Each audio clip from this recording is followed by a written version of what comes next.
Bonsoir tout le monde, une petite réflexion de la porteuse de voix en cette pleine lune du 15 décembre 2024. Je suis dans ma voiture et j'avais envie juste de parler d'autocompassion. Alors la compassion, on en parle souvent, mais l'autocompassion pour soi, c'est vrai qu'on n'en parle pas souvent. On parle de gratitude, on parle d'autocompassion peut-être pour les réussites qu'on peut avoir. Et il y a quelques jours, j'avais une réflexion avec un jeune homme qui avait vécu quelque chose de difficile pour lui, une réflexion qu'on lui avait faite. Et il me dit, tu sais quoi? Eh bien écoute, j'ai vraiment de l'autocompassion pour la partie triste qui est en moi.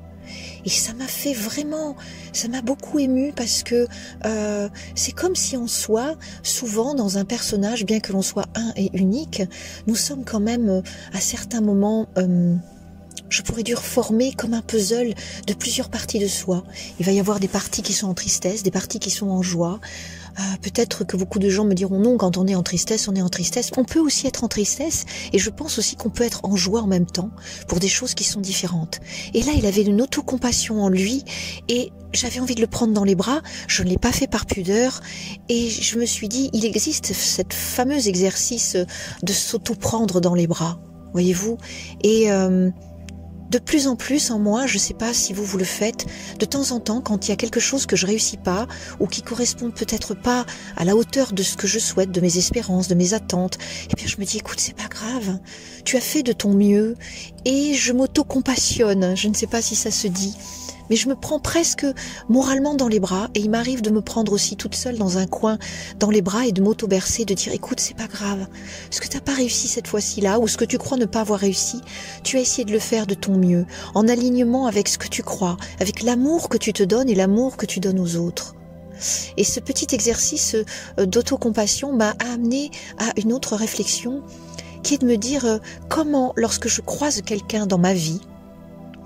sans intervenir, j'avais déjà fait une petite réflexion là-dessus, quelque chose où finalement ça ne se voit pas, où la personne qui est en face ne le sait pas, comment être juste parfois une présence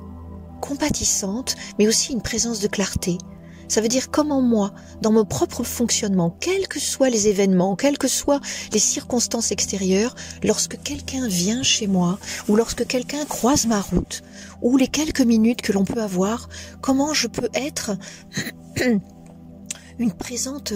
présence compatissante vis-à-vis d'une personne. Il va y avoir certainement peut-être l'écoute, le regard, ma façon d'être, peut-être ma façon silencieuse d'être au monde, peut-être juste quelques paroles, et je me dis, derrière cet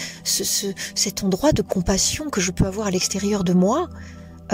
comment est-ce que je puisse être, un instant de clarté, un instant de lumière douce et apaisante pour cette personne. Alors je vous dis ça sous cette magnifique lune du 15 décembre et j'y pense et je me dis, sans aller chercher midi à 14h, sans être compliqué avec des histoires de oui tu as raison, non tu n'as pas raison, je vais trouver la solution pour toi, je vais t'aider, je vais t'accompagner, tu vas voir on va trouver une solution. Non, comment juste le fait d'être à côté de quelqu'un, je puisse être pour lui un moment de clarté, un moment de bienfait, un moment d'apaisement et de réconfort. Vous voyez, jusqu'où l'autocompassion peut m'amener à me demander, quand je me donne à moi-même ce moment de réconfort, ce moment de clarté, comme si j'étais sous cette merveilleuse lune, d'une grande clarté ce soir, comment je peux être pour l'autre un moment de clarté, un moment de confiance, un petit peu de régénération, de douceur, pour que quelque part je me disais, cette personne puisse se dire, mais oui, il y a des endroits où la vie peut être douce. Il y a des endroits en soi et des endroits à l'extérieur de soi où la vie peut être douce. Ça existe. Et même si je traverse des moments difficiles, je peux trouver comme ça des ports d'attache où je peux trouver que la vie est bienfaisante, elle est douce, elle est chaude en moi et ça me réconforte. Et ça me donne aussi peut-être l'espoir de continuer à essayer de trouver ces moments de réconfort. Voyez-vous, dans des circonstances qui sont un petit peu compliquées. Quand j'écoute Esther et Jerry Hicks, Esther dit comme ça, en canalisant Abraham, elle dit quelles que soient les circonstances extérieures d'aujourd'hui, quoi que je fasse, quoi que je dise, quelles sont les personnes que je rencontre ou les circonstances, j'ai décidé de trouver de la paix en moi. J'ai décidé d'être bien, de vivre un bon jour aujourd'hui. Et elle dit, aujourd'hui est un bon jour parce que j'essaye de faire le mieux possible pour me sentir bien, quelles que soient les circonstances extérieures. Et bien à travers cette ligne du 15 décembre, je pourrais me dire ce soir, demain, comment je vais pouvoir essayer de me lever en me disant, je vais essayer de trouver des parcelles de moi, des endroits dans lesquels je vais trouver du réconfort, de la clarté, du discernement, quels que soient les événements extérieurs. Et je vais aller plus loin et je vais me dire comment je vais pouvoir être un petit phare, une petite lumière apaisante, quelles que soient les circonstances, quand je vais croiser une personne, même sans rien lui dire, que ma seule présence de compassion, de clarté, puisse illuminer sa journée d'une espèce de bouffée de chaleur incommensurable, d'une joie d'être finalement qui ne dépend de rien du tout, ni des circonstances extérieures et ni finalement d'une attente de résultat.